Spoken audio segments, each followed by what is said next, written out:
નમસ્કાર. ધોરણ 12 પાઠ 1 પૂર્વ ભૂમિકા અને અર્વાચીન ભારતના ઇતિહાસની આધાર સામગ્રી. સ્વાધ્યાય પ્રશ્ન 1. નીચેના પ્રશ્નોના વિસ્તૃત જવાબ આપો. 1.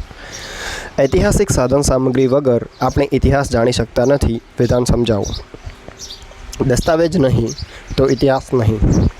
ઐતિહાસિક સાધન સામગ્રીમાં વિવિધ પ્રકારની સામગ્રીઓનો સમાવેશ થાય છે, જેમાં કેટલીક સામગ્રી અલેખિત તો કેટલીક સામગ્રી લેખિત હોય છે.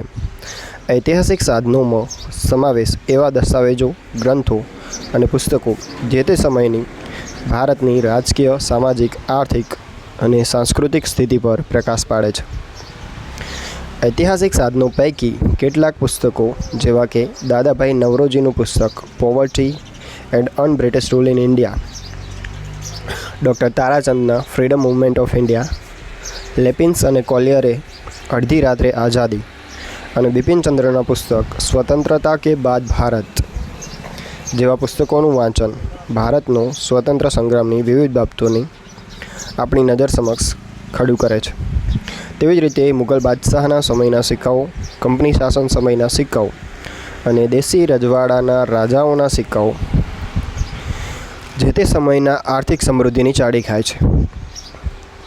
ભારતમાં વિવિધ ઐતિહાસિક સાધન સામગ્રી અભિલેખાગારમાં રાખવામાં આવે છે. ભારતનું રાષ્ટ્રીય અભિલેખાગાર દિલ્હી અને રાજ્ય કક્ષાનું અભિલેખાગાર ગાંધીનગરમાં આવેલું છે, જેમાં ભારતમાં આવેલ વિવિધ રાજકીય ઘટનાઓ, વિવિધ શાસકો, વિદેશી પ્રજાઓના આગમન, સ્વતંત્રતાની ચળવળ અને આઝાદી પછીની વિવિધ સ્થિતિઓ પર પ્રકાશ પાડે છે. આમ ઐતિહાસિક સાધન સામગ્રી ભૂતકાળના બોલતા પુરાવા તરીકે આપણને ઇતિહાસ જાણવામાં મદદરૂપ બને છે. સેકન્ડ, ભારતમાં પોર્ટુગીઝ ઇતિહાસને લગતી સાધન સામગ્રી પર નોંધ લખો. ભારતમાં પોર્ટુગીઝ સાધન સામગ્રી ગોવા, પણજી અને પોર્ટુગલ લિસ્બનમાં સરકારી દફતર ખાતાઓ, પુરાતત્વ ખાતાઓ અને સંગ્રહાલયોમાં સાચવવામાં આવી છે. પોર્ટુગીઝ સાધન સામગ્રીના આધારે એફસી ડનવર્સે report on the Portuguese records ગ્રંથ તૈયાર કર્યો છે. ભારતીય ઇતિહાસકાર સુરેન્દ્રનાથ સેને ગોવામાં સંગ્રહાયેલ દસ્તાવેજોના આધારે વિસ્તૃત અહેવાલ તૈયાર કર્યો છે. વાસ્કો ડ ગામા, ગવર્નર અલ્ફાન્સો અલ્બુકર્ક, ડ્યુએર્ટો, બાર્બોઝા અને પાદરી મોન્સેલ્ટેની નોંધો અગત્યની છે.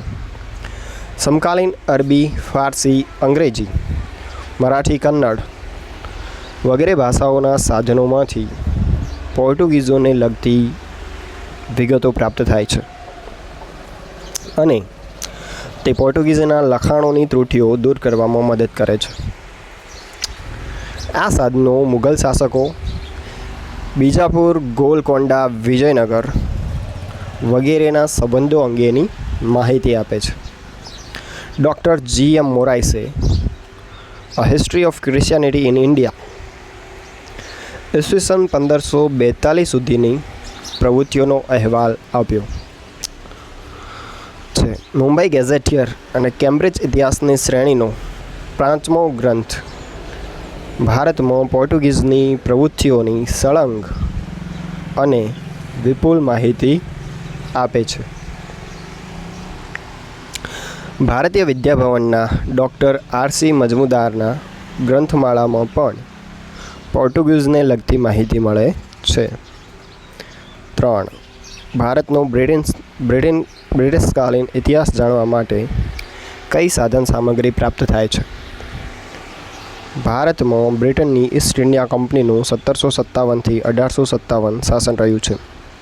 ત્યારબાદ 1858થી 1947 બ્રિટિશ તાજનું શાસન રહ્યું. ભારત પર લગભગ 200 વર્ષ જેટલા લાંબા સમય સુધી બ્રિટિશરોએ શાસન ચલાવ્યું હોવાથી બ્રિટિશકાલીન ઇતિહાસ જાણવા મોટા પ્રમાણમાં ઐતિહાસિક દસ્તાવેજો પ્રાપ્ત થયા છે. ભારતમાં બ્રિટિશ ઈસ્ટ ઇન્ડિયા કંપની અને બ્રિટિશ તાજના શાસનકાળને લગતા સૌથી વધુ દસ્તાવેજો આશરે 50,000 પુસ્તકો લંડનની ઇન્ડિયા ઓફિસના પુસ્તકાલયમાં છે. ભારતની રાષ્ટ્રીય અભિલેખાગારમાં યુરોપીય પ્રજાઓને લગતી વિવિધ માહિતી છે. મુંબઈ, ચેન્નઈ અને કોલકાતાના દફતર ખાતાઓ તથા પુરાતત્વ ખાતાઓના દસ્તાવેજો ઉપયોગી છે. વિન્સન્ટ સ્મિથ, એલિફન્ટસન, પે રોબર્ટ્સ તથા થોમ્સન એન્ડ ગેરેટ કૃત પુસ્તકો અને કેમ્બ્રિજ હિસ્ટ્રી ઓફ ઇન્ડિયાના ગ્રંથ 5 અને 6માં બ્રિટિશ શાસનકાળનું વિસ્તૃત આલેખન છે. ક્લાઇવ અને વોરન હેસ્ટિંગ્સ પર પુષ્કળ લખાણ મળે છે, પરંતુ તે લખાણોમાં હિન્દીઓ પરત્વેના લેખકોના પૂર્વાગ્રહો નજરે પડે છે. કોર્નવાલિસ, Wellesley, William Bentinck, Oakland, એલેન બનરો, Dalhousie વગેરેના જીવન અને કારકિર્દી વિશે અનેક પુસ્તકો લખાયા છે, જેમાં તેમની આંતરિક નીતિની ચર્ચા છે. મહેસૂલી બાબતોને લગતું પોલવેલનું પુસ્તક land system of British India 3 ભાગ નોંધપાત્ર છે. ચોથું, 1857ના મહાવિદ્રોહને જાણવા માટે કઈ સાધન સામગ્રી પ્રાપ્ત થાય છે? ભારતમાં 1857ના મહાવિદ્રોહ વિશે ખાસ કરીને સ્વતંત્રતા બાદ મોટા પ્રમાણમાં ઐતિહાસિક સાહિત્ય રચાયું છે. આ દસ્તાવેજો ભારતીય પુરાતત્વ ખાતા તેમજ લંડનની કોમનવેલ્થ કચેરીના ગ્રંથાલયમાં સંગ્રહિત છે. આ મહાવિદ્રોહ વિશે સૌપ્રથમ 1859 સર સૈયદ અહેમદે લખાણ કર્યું હતું. ત્યારબાદ વીર સાવરકરે 1957ના મહાવિદ્રોહને ભારતનો પ્રથમ સ્વાતંત્ર્ય સંગ્રામ આલેખતું પુસ્તક લખ્યું. સુરેન્દ્રનાથ સેને સૌથી મહત્વપૂર્ણ કહી શકાય તેવો 1857 નામનો ઐતિહાસિક ગ્રંથ લખ્યો. આર.સી. મજમુદાર જેવા સમર્થ ઇતિહાસકારે ધ સિપોય મ્યુટિની ઓફ ઇન્ડિયા 1857 લખ્યું. એસ.બી. ચૌધરી, બિપિનચંદ્ર, સુમિત સરકાર જેવા ભારતીય ઇતિહાસકારોએ આ મહાવિદ્રોહ વિશે મહત્વપૂર્ણ ગ્રંથો લખ્યા છે. 1957ના મહાવિદ્રોહ વિશે મહાન સામ્યવાદી ચિંતક કાર્લ માર્ક્સ અને ઇંગ્લેન્ડના વડાપ્રધાન ડિઝરાયલીએ લખેલું લખાણ સૌથી મહત્વપૂર્ણ છે. જે.ડબલ્યુ. કેસીએ અને colonel J B. મોલેસને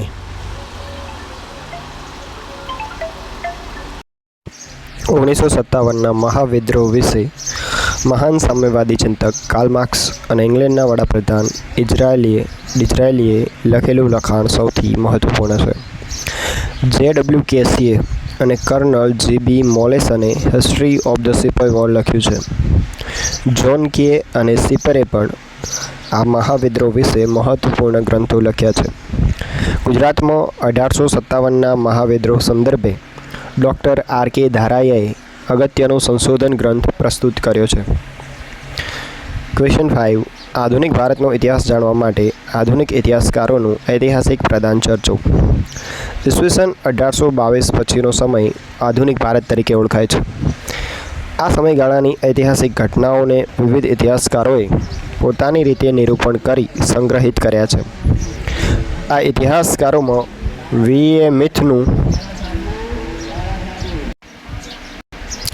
Oxford history of India, P. રોબર્ટ્સનું હિસ્ટ્રી ઓફ બ્રિટિશ ઇન્ડિયા અને થોમ્સન એન્ડ ગેરેટનું rise and fulfilment British rule in India અગત્યના ગ્રંથો ગણાવી શકાય. ભારતના બંધારણીય ઇતિહાસને ઉજાગર કરતા ગ્રંથોમાં એસ.સી. બેનર્જી કૃત ઇન્ડિયન કોન્સ્ટિટ્યુશનલ ડોક્યુમેન્ટ્સ, એ.બી. કીથનું ભારતનો બંધારણીય ઇતિહાસ અગત્યના ગ્રંથો છે. ઉપરાંત ભારતીય સ્વતંત્રતા સંગ્રામ અને આ સંગ્રામની ઘટનાઓ વિશે પુસ્તકો, ગ્રંથો, દસ્તાવેજો, વર્તમાનપત્રો જેવા સ્વરૂપે સાધન સામગ્રી મળે છે. દાદાભાઈ નવરોજીના પુસ્તક poverty and unBritish rule in India, Rameshchandra દત્તના economic history of India, Pattabhi સીતારામૈયાના ગ્રંથ history of Indian National Congress તેમજ ડૉક્ટર તારાચંદના ફ્રીડમ મૂવમેન્ટ ઓફ ઇન્ડિયાના ગ્રંથો આ ક્ષેત્રે મહત્વપૂર્ણ છે. ભારતીય ઇતિહાસકારોએ સ્વતંત્રતા સંગ્રામ વિશે વિભિન્ન દૃષ્ટિકોણથી ભારતીય સ્વતંત્રતાનો ઇતિહાસ રાષ્ટ્ર સમક્ષ મૂક્યો છે. આર.સી. મજમુદારના વડપણ હેઠળ સમગ્ર ભારતનો ઇતિહાસ લગભગ 12 જેટલા ભાગોમાં પ્રકાશિત કરવામાં આવ્યો છે. રાજા રામ મોહન રાયથી લઈને મહાત્મા ગાંધી સુધીના મહાન ભારતીયો વિશે પણ મહત્વપૂર્ણ પુસ્તકો લખાયા છે. નગેન્દ્રનાથ ગુપ્તાનું પુસ્તક 7 લાઇઝ આ ક્ષેત્રે મહત્વપૂર્ણ ગણી શકાય. મહાત્મા ગાંધીના જીવન અને કવન વિશે કદાચ સૌથી વધારે લખાયું છે. મહાત્મા ગાંધીના પત્ર વ્યવહારો અને તેમના વિચારો અંગે લગભગ 100 ગ્રંથોમાં નવજીવન પ્રકાશને ગાંધીજીનો અક્ષરદેહ નામે પ્રકાશન કર્યું છે. ગાંધીજીની આત્મકથા સત્યના પ્રયોગો પણ એટલો જ મહત્વપૂર્ણ ગ્રંથ ગણાવી શકાય. મહાદેવભાઈ દેસાઈએ ગાંધીજીની જીવનચર્યાને 40 જેટલા ભાગોમાં મહાદેવભાઈ ડાયરી શીર્ષક તળે આવરી લીધી છે. લેપ્યન્સ અને કોલિયરે અડધી રાત્રે આઝાદી જેવો મહત્વપૂર્ણ ગ્રંથ લખ્યો છે. રામચંદ્ર ગુહાએ ઇન્ડિયા આફ્ટર ગાંધી અને બિપિનચંદ્રએ સ્વતંત્રતા કે બાદ કા ભારત જેવા અગ્રીમ ગ્રંથો લખ્યા છે. આ પુસ્તકો આધુનિક ભારતના ઇતિહાસને આપણી સમક્ષ ખડું કરે છે. ક્વેશ્ચન 2. આપેલા પ્રશ્નોના ટૂંકમાં ઉત્તર આપો. 1. ટીપુ સુલતાનની આંતરિક નીતિ વિશે જણાવો. ટીપુ સુલતાન દક્ષિણ ભારતના મૈસૂર સલ્તનતનો સૌથી શક્તિશાળી શાસક હતો. તે સમય કરતાં આગળનું વિચારતો હતો.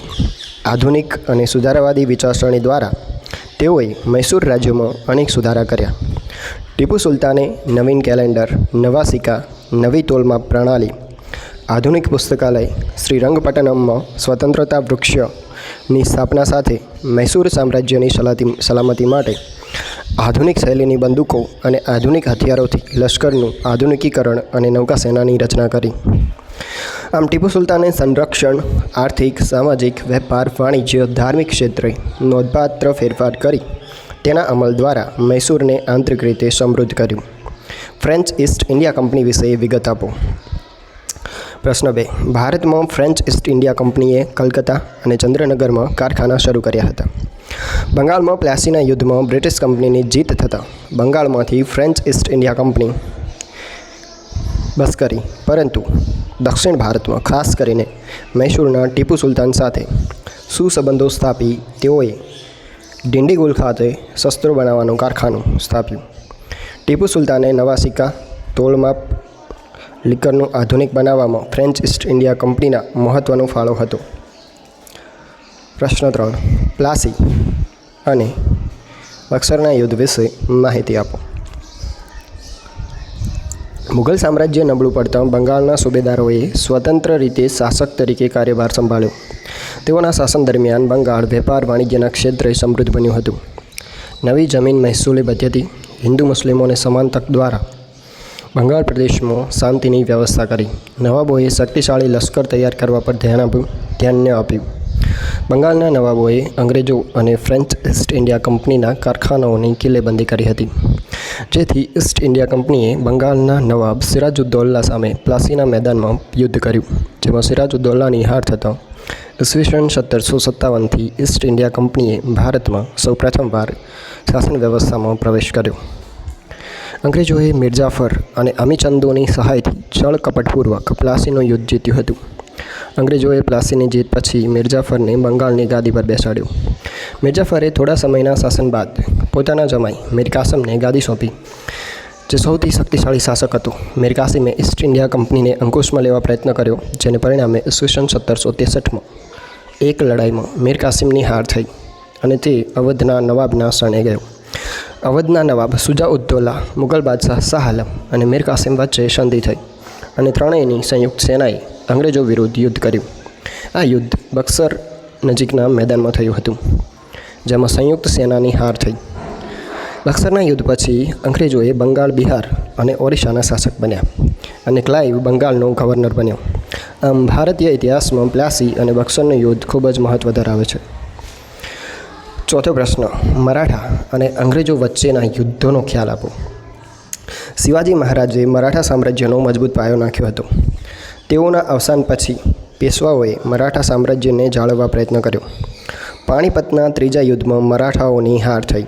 ત્યારબાદ માધવરાવના નેતૃત્વ હેઠળ મરાઠા શક્તિનો પુનઃ ઉદય થયો. સવાઈ માધવરાવે શક્તિશાળી રીતે અંગ્રેજોના 3 આક્રમણોનો જવાબ આપ્યો. ત્રીજા મરાઠા વિગ્રહમાં મરાઠાઓ હારતા પેશવા પ્રથાનો અંત આવ્યો. 5. પાણીપતના ત્રીજા યુદ્ધ વિશે જણાવો. મરાઠી સામ્રાજ્યનો વિસ્તાર કરનાર બાજીરાવના અવસાન પછી તેઓના પુત્ર બાલાજી બાજીરાવ નાના સાહેબે મરાઠા શાસનની ગાદી સંભાળીને પોતાના પિતાજીના અધૂરા સ્વપ્ન પૂર્ણ કરવા પ્રયત્ન કર્યા. નાના સાહેબ અને અહેમદ શાહ અબ્દાલી વચ્ચે પાણીપતના મેદાનમાં ત્રીજું યુદ્ધ થયું. આ યુદ્ધમાં મરાઠાઓએ 28,000 સૈનિકો મૃત્યુ થયા, જેના આઘાતથી 1761માં નાના સાહેબ મૃત્યુ પામ્યા. પાણીપતના ત્રીજા યુદ્ધ પછી મરાઠાઓ નબળા પડ્યા. ક્વેશ્ચન 3. નીચે આપેલા વિકલ્પોમાંથી સાચો વિકલ્પ શોધી ઉત્તર આપો. પ્લાસીનું યુદ્ધ ક્યારે થયું હતું? તો ઈસવીસન 1757. શીખ રાજ્યનું વિલીનીકરણ કોણે કર્યું? ડેલહાઉસી. નાદિર શાહનું ભારત પર આક્રમણ ક્યારે થયું? ઈસવીસન 1739. હૈદરાબાદ રાજ્યનો સ્થાપક કોણ હતો? આસફ ખાન. મરાઠી સત્તામાં સર્વપ્રથમ પેશવા કોણ હતા? બાલાજી વિશ્વનાથ. તો અહીંયા વિડીયો પૂરો થાય છે. જો તમને ગમે તો વિડીયોને શેર અને ચેનલને સબસ્ક્રાઈબ કરવા વિનંતી. ધન્યવાદ.